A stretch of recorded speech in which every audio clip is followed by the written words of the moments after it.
అపార కరుణామయుడు పరమ కృపాశీలుడైన అల్లాహ్ పేరుతో ప్రారంభం. అల్-లహబ్. పరిచయం. ఈ సూర ముఖ్యంగా ప్రవక్త ముహమ్మద్ సల్లల్లాహు అలైహి వసల్లం పట్ల అవిశ్వాసుల తీవ్ర విద్వేషాన్ని ప్రస్తావించింది.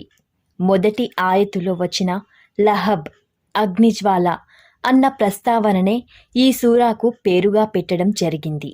ఈ సూర ప్రవక్త సల్లల్లాహు అలైహి వసల్లం పినతండ్రి గురించి ప్రస్తావించింది.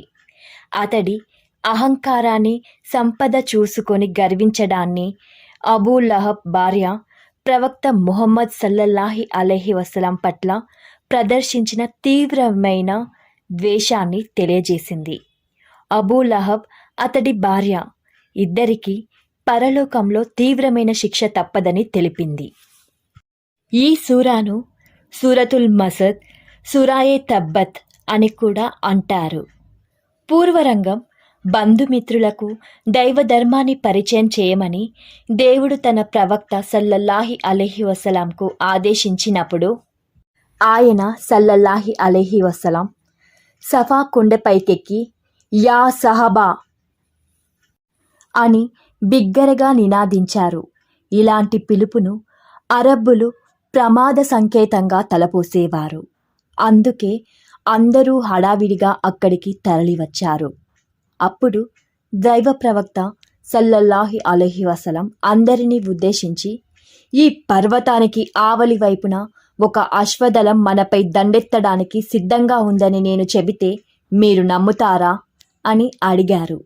ఎందుకు నమ్మము? నువ్వు ఎన్నడూ అబద్ధం చెప్పినట్లు మేమెరుగము అన్నారంతా ముక్తకంఠంతో. అయితే వినండి, నేను మిమ్మల్ని ఒక పెద్ద శిక్ష గురించి భయపెట్టడానికి వచ్చాను. మీరు గనక ఈ అవిశ్వాసాన్ని, బహుదైవారాధనను మానుకోకపోతే మీకు శిక్ష తప్పదు అని ఆయన సల్లల్లాహు అలైహి వసల్లం చెప్పారు. ఇది విని అబూ లహబ్ మండిపడ్డాడు. నువ్వు నాశనమవ్వు, ఇది చెప్పటానికేనా నీవు మమ్మల్ని పిలిచింది అని అవహేళన చేశాడు. దీనిపై అల్లాహ్ ఈ సూరాను అవతరింపజేశాడు. సహీహ్ బుఖారీ, సూరాయే లహబ్. అబూ లహబ్ అసలు పేరు అబ్దుల్ ఉజ్జా. తన అందచందాల రీత్యా దేదీప్యమానమైన ముఖ వర్చస్సు దృష్ట్యా అతను అబూ లహబ్, జ్వాలాముఖిగా పిలువబడేవాడు. ఇకపోతే పరిణామం రీత్యా కూడా అతడు అగ్ని జ్వాలలకే ఆహుతి కావలసి ఉన్నది. చూడబోతే అతడు మహాప్రవక్త సల్లల్లాహు అలైహి వసల్లంకు స్వయాన పినతండ్రి.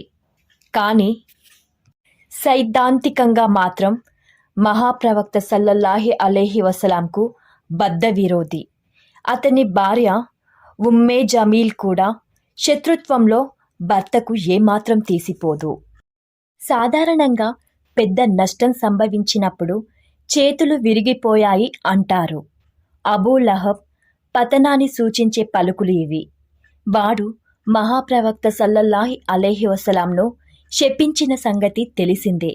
కానీ దేవుడు వాడి శాపాన్ని వాడిపైనే తిప్పికొట్టాడు.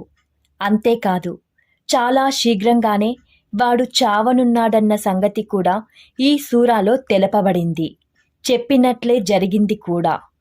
బద్ర్ యుద్ధం జరిగిన కొన్నాళ్ళకే వాడు ప్లేగు లాంటి ఒక విచిత్రమైన రోగంతో కుళ్ళి కృషించి చచ్చాడు. అతని కుటుంబ సభ్యులెవరూ అతని దగ్గరకు పోలేదు. 3 రోజుల వరకు శవం అలాగే పడి ఉండింది. కుళ్ళి కంపు కొట్టసాగింది. ఎట్టకేలకు అతని కొడుకులు అంటువ్యాధులు వ్యాపిస్తాయేమోనన్న భయంతో అసహించుకుంటూనే అల్లంత దూరం నుంచి అతని శరీరంపై రాళ్ళు మట్టి వేసి పూడ్చివేశారు. ఐసరుత్తఫాసిర్. సంపాదనలో అతని పదవులు, పరువు ప్రతిష్టలు, సంతానం అన్నీ చేరి ఉన్నాయి.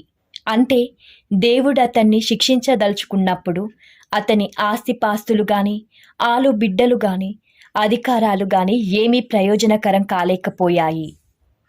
అంటే ఆమె నరకంలో కట్టెలు మోసుకుంటూ వచ్చి తన భర్తను అబూ లహబ్ కాల్చే అగ్నిపై వేస్తూ ఉంటుంది. దాంతో ఆ అగ్ని మరింతగా మండుతుంది. ఇదంతా దేవుని తరపున విధించబడినది. ఎందుకంటే ఆమె ఇహలోకంలో భర్తకు చేదోడు వాదోడుగా ఉంటూ విశ్వాసులను అవమానపరిచేది. పరలోకంలో కూడా తన భర్తను శిక్షించడంలో తోడ్పడుతుంది. ఇబ్నె కసీర్ మరికొన్ని ఆధారాల ప్రకారం ఆమె ఇహలోకంలో ముళ్ళ చెట్లు మోసుకుంటూ వచ్చి దైవ ప్రవక్త సల్లల్లాహి అలైహి వసల్లం మార్గంలో వేసేది. వేరొక ఆధారం ప్రకారం చాడీలు చెప్పే దురలవాటును ఎత్తి చూపటానికి ఇలా అనబడింది. ఈమె కురైషు అవిశ్వాసుల వద్దకు వెళ్ళి దైవ ప్రవక్త సల్లల్లాహి అలైహి వసలాంను పరోక్షంగా నిందించేది. దైవ ప్రవక్త సల్లల్లాహి అలైహి వసలాంకు వ్యతిరేకంగా జనులను రెచ్చగొట్టేది. ఫత్హుల్ బారీ. జీద్ అంటే మెడ అని, మసద్ అంటే బాగా పేనిన త్రాడు అని అర్థం. ఈ త్రాడు గురించి కూడా విభిన్న వ్యాఖ్యానాలున్నాయి. వాటన్నింటినీ అలా ప్రక్కన పెట్టి ఆలోచిస్తే నరకంలో ఇది ఆమె దురవస్థను సూచిస్తుంది.